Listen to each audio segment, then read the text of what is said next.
La mise à disposition, Madame Boucher, de personnel dans le cadre justement de la création du conservatoire. Oui, et vous savez donc que le conservatoire de musique de la ville d'Annemasse est devenu le conservatoire à rayonnement intercommunal depuis le 1er septembre. Toutefois, afin d'accompagner ces changements d'un point de vue technique et financier, une mise à disposition d'agents de la ville d'Annemasse est envisagée au profit d'Annemasse Agglo, de même que la mise à disposition d'un agent d'Annemasse Agglo auprès de la ville d'Annemasse. Ces mises à disposition concerneraient 2 agents municipaux. Le premier pour 20% de son travail, de son temps de travail, d'un agent relevant du cadre d'emploi des adjoints techniques pour des missions de maintenance et d'entretien technique du conservatoire. Et cette mise à disposition irait jusqu'au 31 août 2023 inclus. Pour le second agent, il s'agit de 30% de son temps de travail. C'est un agent relevant du cadre d'emploi des rédacteurs territoriaux pour des missions de régisseur du conservatoire. Cet agent est actuellement affecté au service des finances.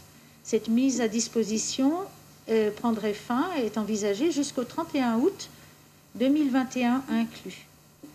Et évidemment, une refacturation du temps de mise à disposition sera adressée par la ville à Annemasse Agglo chaque année.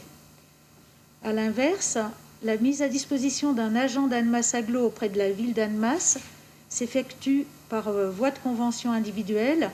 Il s'agit de 39% du temps de travail d'un agent relevant du cadre d'emploi des adjoints techniques pour des missions d'entretien des locaux. Ce chiffre de 39% s'explique parce que c'est un temps annualisé. Ça paraît bizarre de travailler à 39%, mais c'est parce que c'est une mission annualisée.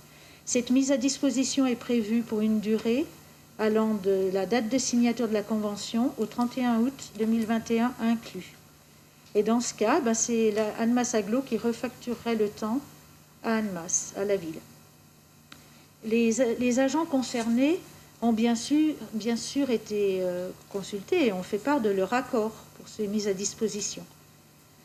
Et considérant que ces mises à disposition traduisent l'engagement réciproque de la ville d'Annemasse et d'Annemasse Agglo dans la bonne réalisation du projet de création du conservatoire à rayonnement intercommunal, il est proposé au conseil municipal d'approuver les termes des conventions à intervenir entre la ville et Annemasse Agglo et d'autoriser monsieur le maire ou son représentant à les signer. Voilà. Des questions sur cette mise à disposition? Oui, Madame Maïka. Oui, c'est juste pour comprendre. Il y a un agent qui partage son temps, qui travaillerait à 20% jusqu'au 31 août 2023 et les autres jusqu'au 31 août 2021. Pourquoi cette différence de date? Parce que l'agent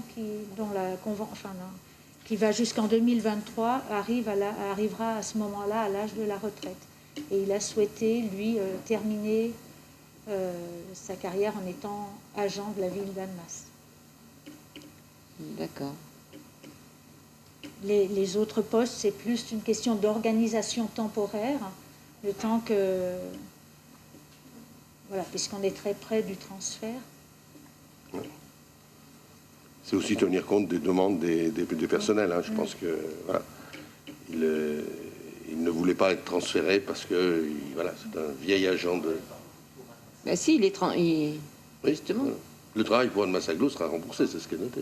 Sa partie de travail pour Annemasse Agglo sera remboursée par Annemasse Agglo. Oui, tout à fait, oui. Il continue par ailleurs, il fait d'autres missions pour Annemasse. Il s'occupe de la partie auditorium. Donc c'était pour lui plus simple comme ça d'avoir un seul... La question c'était pourquoi 2023, mais vous y avez répondu. Voilà. C'est simplement par rapport à son souhait de terminer sa carrière dans ces conditions-là. Voilà. Et ça, ce qui signifie que s'il avait été dans la situation des autres agents qui ont été proposés, normalement ça se serait fini en 2021 aussi. Tout à fait. Voilà. Donc ça veut dire que là on rajoute 2 ans qui sont obligatoires ou pas sur ce poste, quoi. Je veux dire, il pourrait revenir faire ces 2 ans finaux sur Annemasse pour les 20% qui restent. Non. Parce que qu'est-ce qu'on aurait fait après 2021 sur ces postes-là? Oui, bah oui, c'est le concierge. Oui. Mais normalement, Il aurait dû s'arrêter comme les autres en 2021, c'est ce que vous venez de me confirmer. Mais il a été prolongé jusqu'en 2023 pour aller jusqu'à la retraite.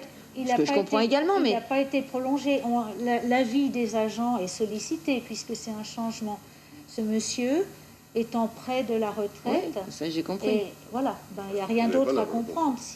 Voilà. Donc en 2023, après, on n'a plus de concierge. Financièrement, ça revient au même, c'est pas une charge pour la ville, puisque la partie qu'il fait pour la ville, il est payé par la ville. Oui, la partie qu'il fait pour l'agglo, il est payé par l'agglo. C'est pas non plus d'une gêne extraordinaire. On peut penser que si on s'était arrêté pour cet agent en 2021, l'agglo aurait créé le poste au titre de l'agglo complémentaire et c'est pas lui qui aurait été sur le poste. Donc pour qu'il termine sa carrière, ça nous semble tout à fait logique. Okay. Voilà. Pas d'autres questions?